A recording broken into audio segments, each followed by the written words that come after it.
Mootummaan naannoo Amaaraa TPLF kaaba Walloo keessatti fixiinsa jamaa raawwataa jira jechuun himate oduu keessatti gabaasa qabna. Kan dhiyeenya magaalaa Kaabul seenee taayitaa mootummaa Afgaanistaan dhuunfate garee Taalibaan ilaalchisuun haala biyyattii keessaa irratti xiinxala dhiyaate oduudhaa booda dhiyeessina. Ayyaanni Taaburee yookaan dhukkee seenaan isaa maali? Kanarratti hayyuu seenaaf maanguddoo Oromoo haasofsiisnee jirra. Dargaggoo hojii kalaqaa uumuu irratti hojjetaa jiru ilaalchisees qophii addaa qindeessine gara boodaa dhiyeessina. Hanga xumura sagantaa keenyaatti nu waliin turaa jenna dhaggeeffatoota keenya oduuf gara Bafaqaaduuttan isin dabarsa. Shamaa harka fuunee amma oduu har'aaf qabnu isiniif dhiyeessina. Daawwannaan muummeen ministeeraa Itoophiyaa Abiyyi Ahmed guyyaa tokkoo fi Tarkiitti taasisan bu'a qabeessa akka ta'e ministeerri dhimma alaa Itoophiyaa beeksiseera. Dubbii himaan ministeera dhimma alaa Itoophiyaa Ambaasaadder Diinaa Muftii daawwannicha ilaalchisee har'a ibsa gaazexeessootaaf kennaniin biyyoottan lamman dhimma waraanaa dabalatee waliigaltee afurii akka mallatteessanii himaniiru. Ambaasaadder Diinaan itti dabaluudhaanis waa'ee haasaa bakka bu'aan addaa Yuunaayitid Isteetsi Jeefrii Feeltimaanii fi itti aanaa muummee ministeeraa fi ministeera dhimma alaa Itoophiyaa Dammaqaa Mokonnin taasisanis dubbataniiru. Jeefrii Feeltimaan uummanni Itoophiyaa waa'ee TPLF irratti ilaalcha ni qabu akka gaariitti hubachuu isaanii akka dubbatan Ambaasaadder Diinaan himuu isaanii gabaasni Mallaskaachuu Ammahaa ibseera.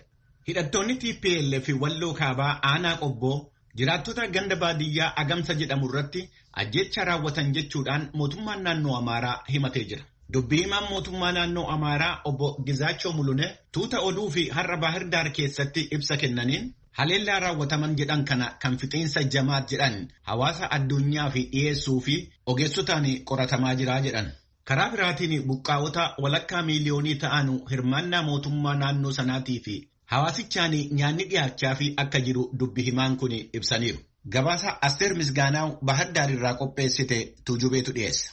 Kan mootummaan Itoophiyaa shororkeessummaatti ramade TPLF fixiinsa jamaa raawwataa jira jechuudhaan mootummaan naannoo Amaaraa irra deddeebi'uun himataa akka ture ta'us ammas godina Walloo Kaabaa ganda Agamsaa keessatti fixiinsa raawwateera jechuudhaan dubbii himaan mootummaa naannoo sana obbo Gizaachoo Mulune har'a gaazexeessotaaf ibsaniiru. Gama biraan yeroo ammaa naannoo Amaaraa keessa buqqaatota walakkaa miliyoonaa ta'aniif mootummaa naannichaaf hawaasa naannoon deeggarsi taasifamaa fi ka jiru ta'ullee obbo Gizaachoon ibsaniiru.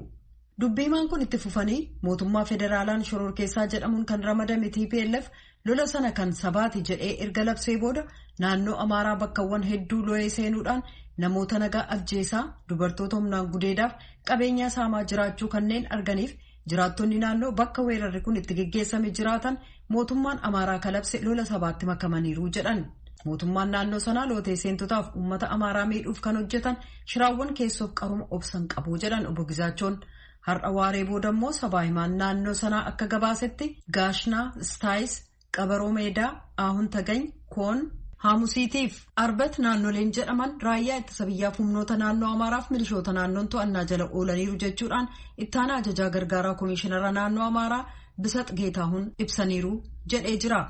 Kanneeniif sabaa himaalee kanneen biroon himannaalee dhiyaatan ilaalchisee mootummaan faca'aniiru naannoo Tigraay keessa aangoo qabatee ka jiru bulchiinsa yerooti jedhus Anga'ootaaf dubbi himtoota qaama ofiisaa mootummaa Tigraay jedhee of waamuu biraa deebii argachuuf yaalii gochaa ka jirru yoo ta'u Maqalee biraa deebiin qophaa'aa ka jiru ta'uu eeranii akka dhaqqabeen kan ibsan ta'uu nuuf ibsaniiru jetti Asteer Misgaanaaw Baahirdaar irraa.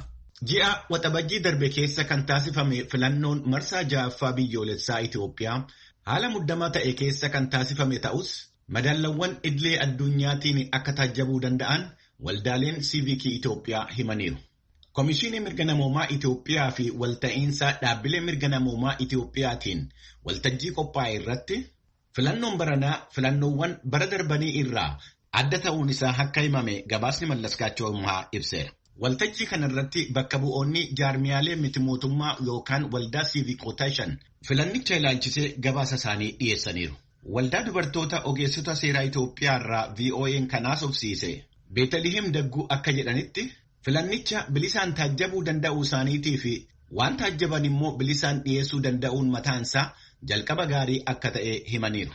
Garee qindoomina waldaa miti mootummaa Itoophiyaa irraa obbo Biruuk Nagaashi gama isaaniitiin akka VOA'tti himanitti filannoo baranaa irratti waldaaleen siivikii gahee guddaa taphachuu isaanii dubbatanii rakkooleen adda addaa jiraatanus boordiin filannoo Itoophiyaa filannicha taasisuudhaaf hojiin inni hojjete isa kanaan duraa irraa adda kan ta'ee fi gaariidha jedhaniiru. Jaarmiyaa gubaa'ee mirga namoomaa Itoophiyaa jedhamu irraa obbo Xibabuu Haayiluu gama isaaniitiin akka jedhanitti filannoon marsaa ja'affaa barannaa filannoo duraanii irraa haala fooyya'aa ta'een geggeessamuu isaa himanii filannoo fuulduratti dhufuu fi mudannoo gaarii irraa argachuun danda'ameera. Filannoon baranaa biyyattii keessa yommuu walitti bu'iinsi adda addaa jiru taasifamuu isaatiin alatti paartiileen mormitootaa tokko tokko hirmaannaa irraa of qusachuu isaaniitiin kan ka'e filannicha irratti dhiibbaa uumuu isaa akka hirmaattonni waltajjichaa dubbatan kan hime gabaasni Mallaskaachoo Ammahaa filannoo baranaa irratti namoonni miliyoonii 40 ta'an hirmaachuu isaanii yaadachiiseera. Dhaabbanni mootummoota gamtoomanii odeeffannoo hojjettoota isaa Tigraay keessa jiran waabeffachuudhaan ibsa baaseen addi bilisummaa uummata Tigraay yookaan TPLF gara naannoo Affaarii fi naannoo Amaaraatti tarkaanfachuu isaatiin walqabate haalli yeroo ammaa Tigraay keessa jiru akka tasgabbaa'aa hin taane himeera. Akka ibsi dhaabbatichaa jedhetti akkaataan gargaarsi Tigraayin seenuu danda'u yeroo ammaa karaa Affaariin qofa. Innis taanaan sakatta'iinsi cimaan waan jiruuf guyyaatti kan darbuu danda'an konkolaattota 30 ol akka hin taane kan hime ibsichi rakkina amma Tigraay keessa jiru irraa kan ka'e guyyaatti konkolaattota midhaan nyaataa boba'aadhaa fi kanneen biroo fe'anii 100tu seenuu qabaa jedheera. Rakkinni bilbilaa baankii fi boba'aa sochii gargaarsaa irratti daanqaa ta'uu isaanii kan beeksise ibsi mootummoota gamtoomanii kun yeroo ammaa hojjettoonni dhaabichaa 457 akka Tigraay keessa jiran himeera. Gareewwan dhimma fayyaa irratti hojjetan 29 namootaan 50,000 ol ta'anuu fi buufataalee fayyaa 72 fi mooraa namootaan qe'ee isaanii irraa buqqa'anii 47 keessatti gargaarsa fayyaa taasisuu isaanii himeera ibsi mootummoota gamtoomanii kun. Karaa biraatiin gareen qindeessaa dhimma namoomaa mootummoota gamtoomanii OCHA jedhamee beekamu ibsa walfakkaataa baaseen akka jedhetti yeroo ammaa Finfinnee irraa gara Maqaleetti torbanitti guyyaa 2 balaliin xiyyaara dhaabbatichaa akka taasifamaa jiru ibseera. Dhaabbileen miti mootummaa 35 Tigraay keessa akka socho'aa jiran kan ibse OCHA'n isaan keessaa 29 dhaabbilee addunyaa yommuu ta'an kan biyya keessaa 6 jedheera. Karaa gargaarsa midhaan nyaataatiin hagayya 5 hanga